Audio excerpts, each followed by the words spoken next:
क्या जिहान अंदर है? बताओ मुझे। हाँ हाँ, यही है।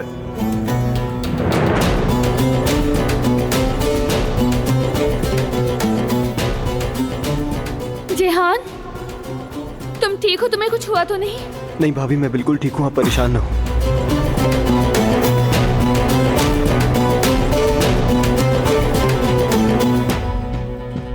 दरवाजा खुलता तो जिहान मर जाता।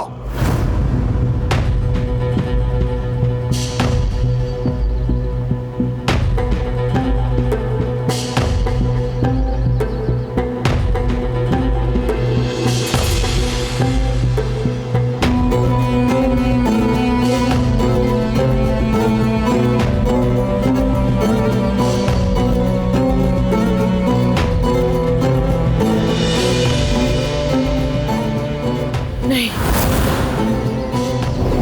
नहीं।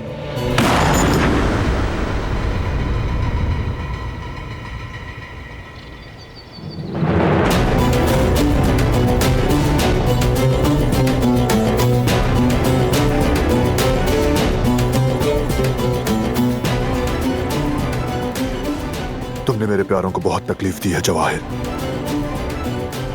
वक्त अब से हर लम्हा तुम्हारे खिलाफ होगा। जो भी कीमत हो,